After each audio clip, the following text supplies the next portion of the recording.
On this episode of In the Shop with Emily, I came to visit my friends at KIS so we could install some awesome Alpine audio systems. They designed a really great installation kit that I'm super excited about. Let's get to work.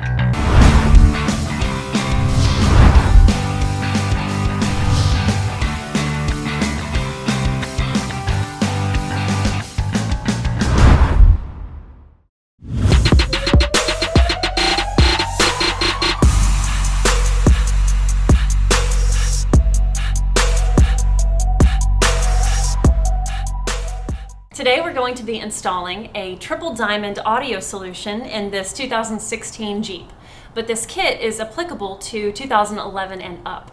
Hope you enjoy watching.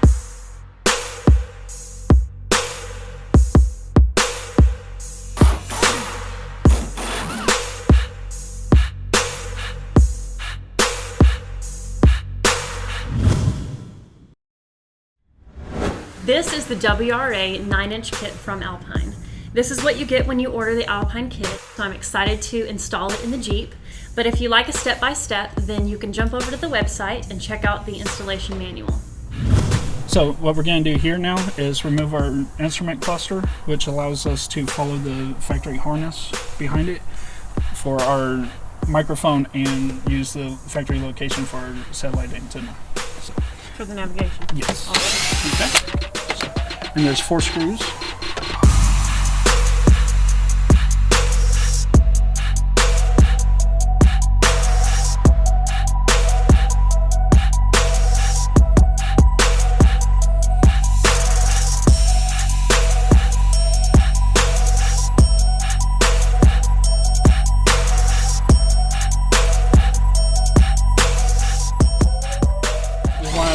Remove the 3 passenger side bolts, 10mm bolts, and the 3 on the driver's side we just want to loosen to get started with. So let's go ahead and loosen that one up, please. The reason why we do that is the connector for the passengers, for the soundbar, is actually on the passengers, and it allows the soundbar to tilt to give you access to disconnect the.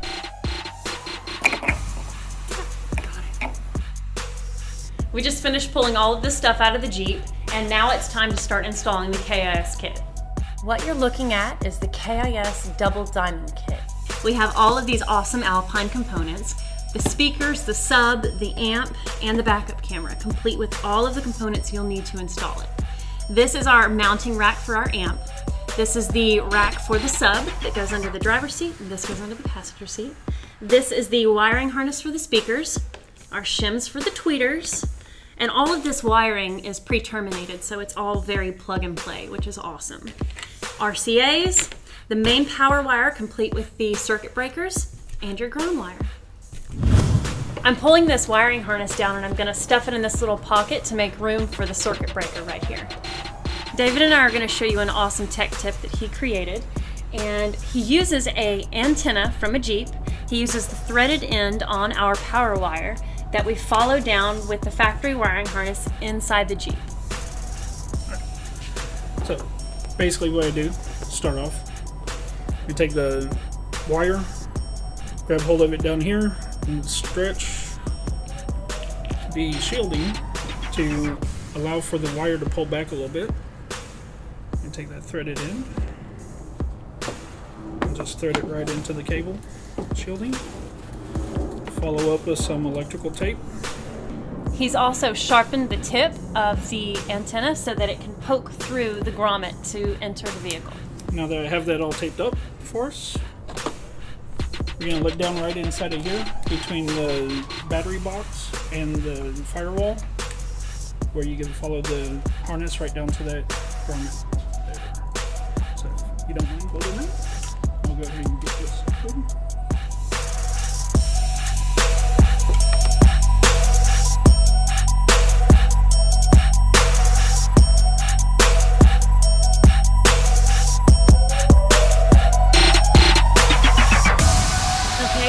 Finished routing our power cable down to where we're going to install the amp. I routed it right along with the factory harness, and then we're going to install our ground wire here at a factory location just on the side of the trans tunnel. We just finished routing the RCAs and the speaker wire through the center of the dash, around with all the factory components where the wiring moves through. I've tucked it all nicely here, brought it around, and now our amp is all ready to be installed. This is the powered sub that is installed to the bracket that goes under the driver's seat for the Diamond 2 system. And this is the amp that is installed to the amp rack that goes under the passenger seat. Let me go show you what this looks like under the seat.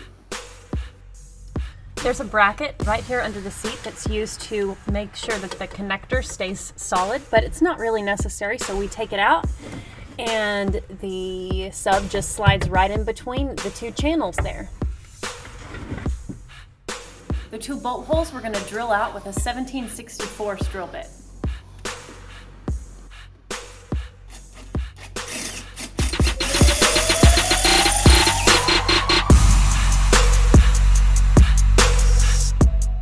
So I begged David to not make me cut the dash, but he was insistent that I be the one to cut this thing.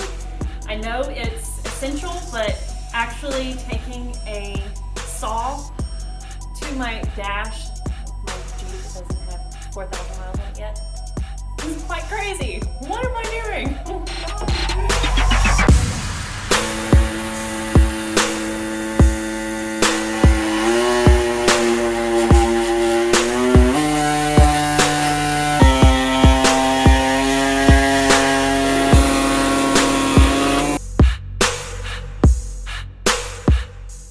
We just finished replacing the stock speakers with the beautiful new Alpine speakers from the KIS kit, and now we're going to do the same with the soundbar.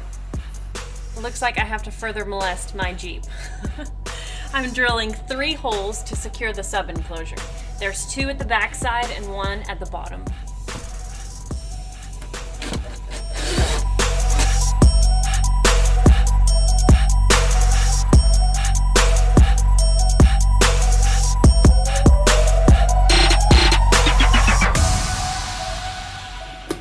We got the sub bolted to the box, and now we're putting on the face to protect the speaker.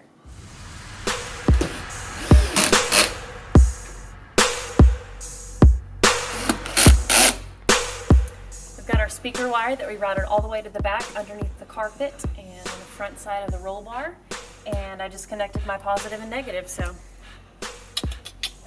the bolter in. Now I'm going to drill the hole to install the backup camera.